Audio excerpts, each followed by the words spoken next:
పవన్ కళ్యాణ్ గారిని మాట్లాడవలసిందిగా కోరుతున్నాను.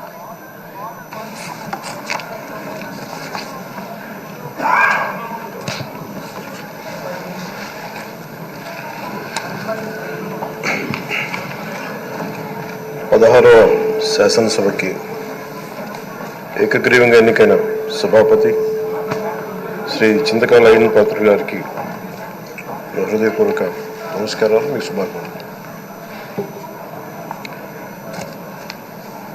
ఇది నేను మొదటిసారి అసెంబ్లీలోకి అడుగు పెట్టడం.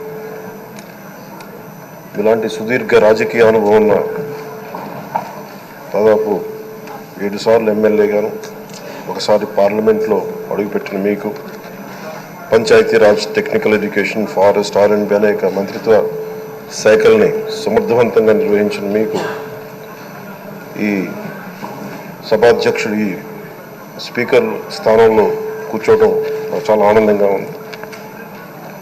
ఎన్ని దశాబ్దాలు ప్రజలు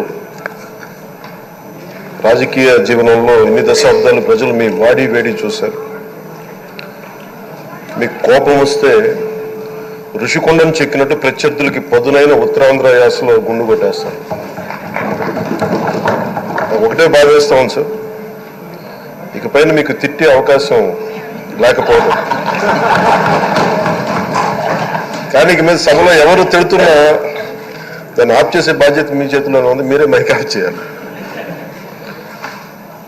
అంటే మా చిన్నప్పుడు నేను చూసాను, ఒకసారి అమలు చేసే అబ్బాయిని క్లాస్ లీడర్ చేసేవాడు చిన్నప్పుడు మా స్కూల్లో. కానీ ఇన్నాళ్ళు ప్రజలు మీ వాడి వేడి పలుకులు, మీ ఘాటైన వాగ్దాటి చూశారు. ఈ రోజు నుంచి రాష్ట్ర ప్రజలు మీ హుందాతనం చూస్తారు. డిబేట్స్ వెనకాల దాక్కుని సంస్కారహీనమైన భాషలని, భావాలని రకరకాల మాధ్యాల్లో విరజిమ్ముతూ ఉంటారు.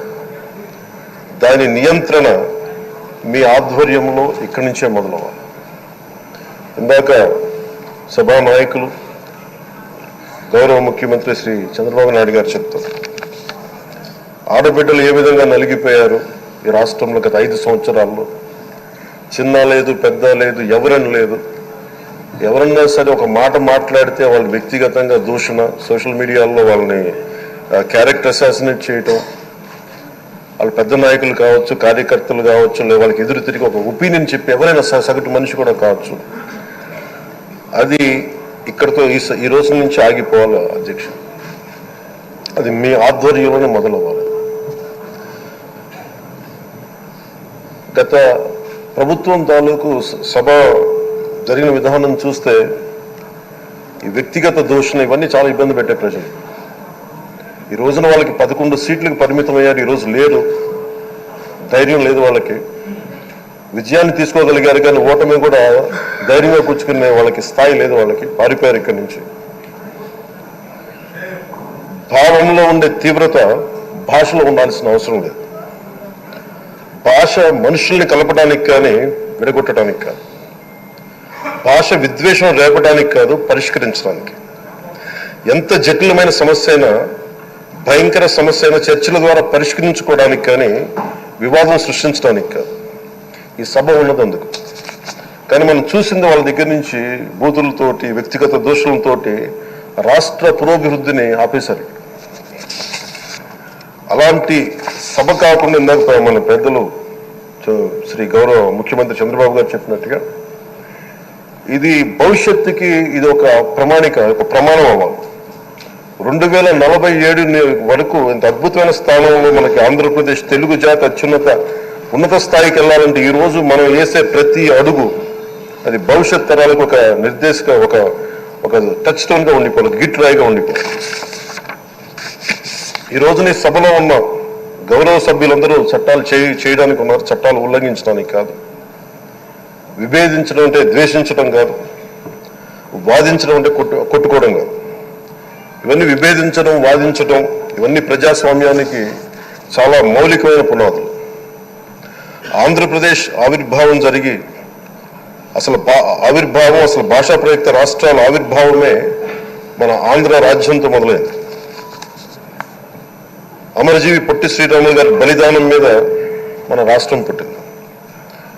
56 రోజులు తిండి తిప్పలు తినకుండా నరకం అనుభవిస్తూ ఆయన బలైపోయారు.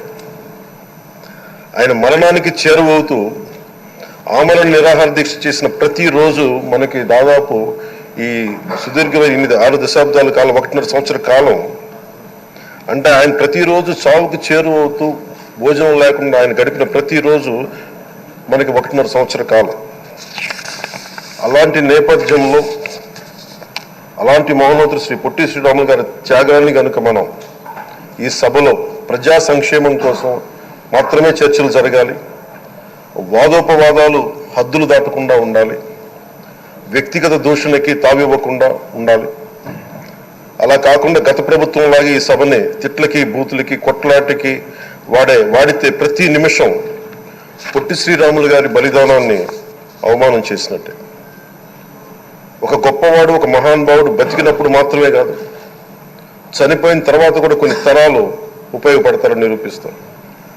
అలాంటి కోవకు చెందిన మహానుభావులు ఆంధ్ర రాష్ట్ర సృష్టికర్త, భాషా ప్రయుక్త రాష్ట్రాలకు శ్రీకారం చుట్టిన ద్రష్ట, అమరజీవి శ్రీ పొట్టి శ్రీరాములు గారి స్మృతిలో ఒక విలువలతో కూడిన ఒక సత్సాంప్రదాయాన్ని తెరలేపుతూ మీ ఆధ్వర్యంలో ఈ సభ జరగాలని, ఈ 5 ఏళ్ల ప్రజా ప్రస్థానంలో ఈ విలువైన 5 ఏళ్లు రాబోయే తరానికి గొప్ప భవిష్యత్తునిచ్చేలా, అన్నం పెట్టే రైతుకి, కవులు చేసుకునే రైతుకి, రైతు కూలీకి అండగా ఉండేలా, మహిళలకి భద్రతతో పాటు ఉన్నత స్థాయికి ఎదిగేలా, ప్రభుత్వ ఉద్యోగులకి భద్రత కల్పించేలా, పశువు పక్షి ప్రకృతి సర్వజనులందరికీ కూడా మతాలకి ప్రాంతాలకి అతీతంగా సుభిక్షంగా అభివృద్ధి పదంలో ఆంధ్రప్రదేశ్ ఆంధ్ర రాజ్యం అద్భుతమైన ప్రగతి సాధించేలా ఈ చర్చలు సాగాలని కోరుకుంటూ, సభాపతి అయ్యన్న పాత్రుడి గారికి మీ ఆధ్వర్యంలో ఈ సభ ఒక సరికొత్త సాంప్రదాయానికి సత్సాంప్రదాయానికి ఇది తెరతీయాలని కోరుకుంటూ మీకు మరోమారు శుభాభినందనలు తెలుపు.